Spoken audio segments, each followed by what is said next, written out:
Hello.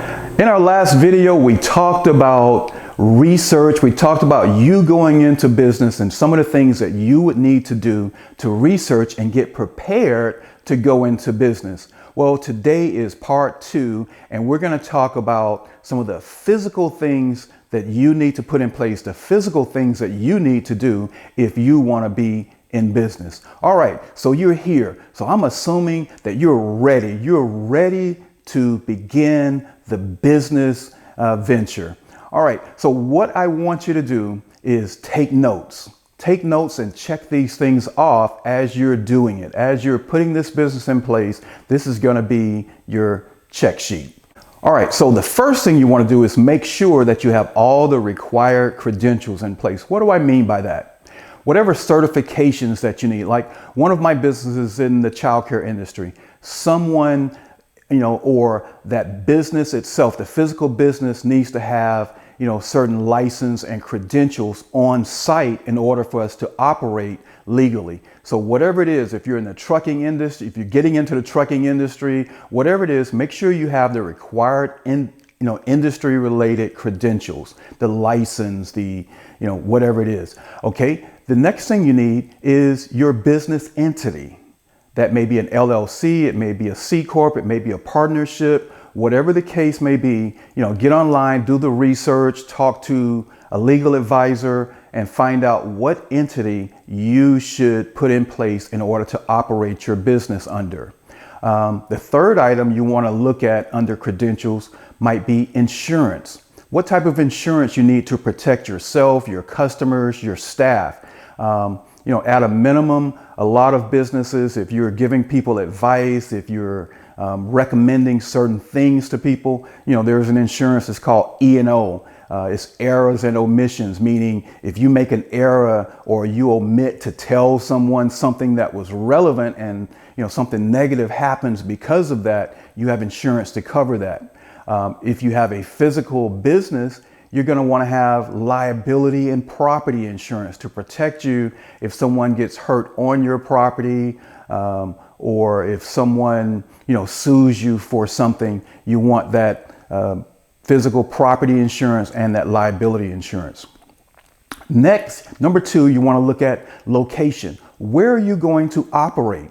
What's the cost of operating at this location or that location?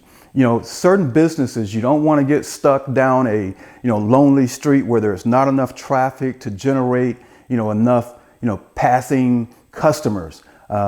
Sometimes you want to be on a main street. Depending on the business that you're going into, it may not require that. You may be able to get into a cheaper warehouse area where there's not a whole lot of customers, but you're generating customers, from your marketing and they know how to find you.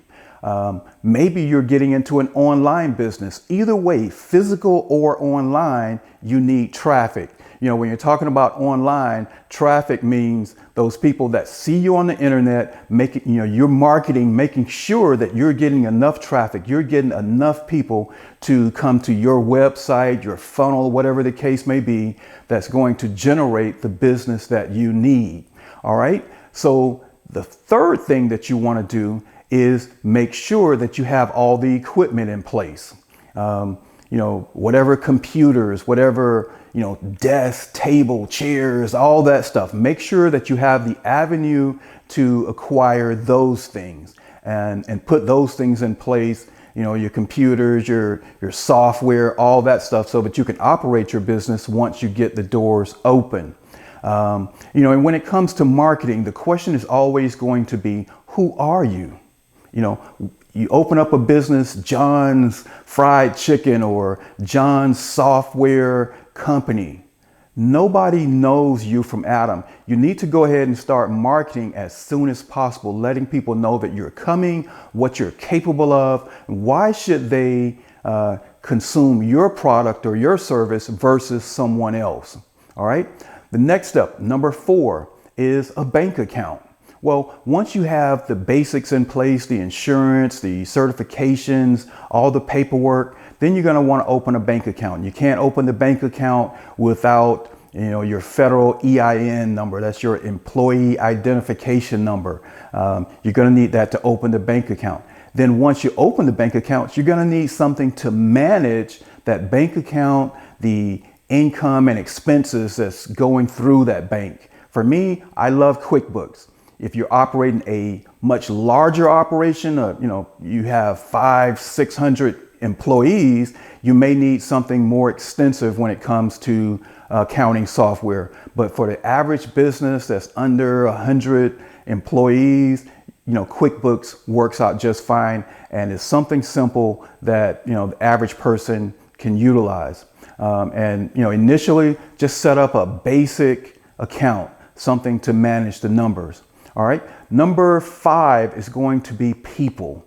Do you have the people around you? Do you have the team of people that's going to work and operate, manage that business that you need?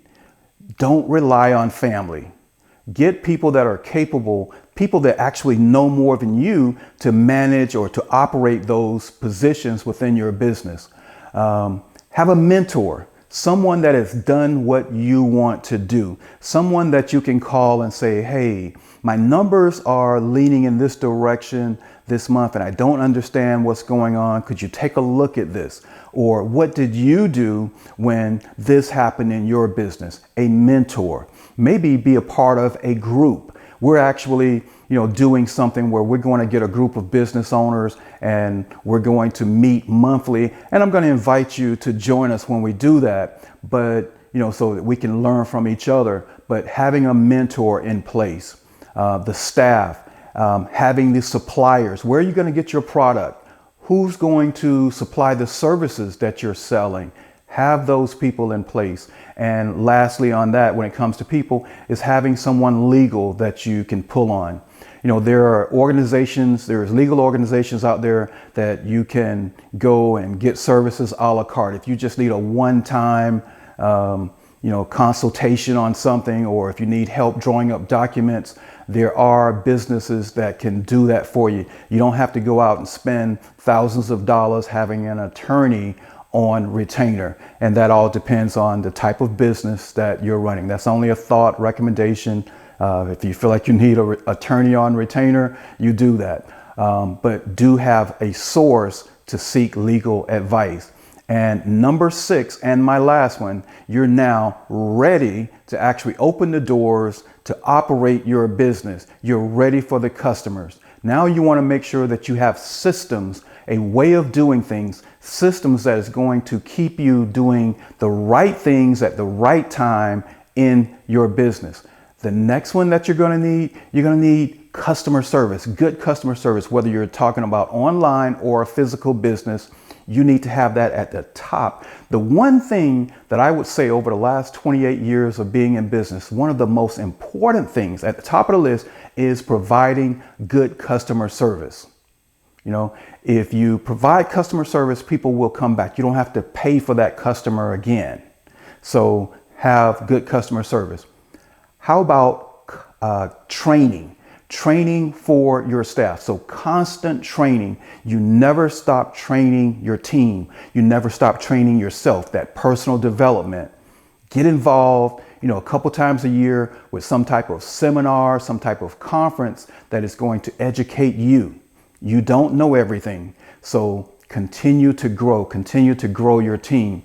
And lastly, constant marketing. You never stop marketing. You always have a budget for marketing. Even when my business is packed to the top, I can't do anymore, I continue marketing. There's nothing better than a waiting list. When people know that people are knocking your door down to get in, they want you even more. One of my favorite businesses that I look at, a model business, is Chick-fil-A.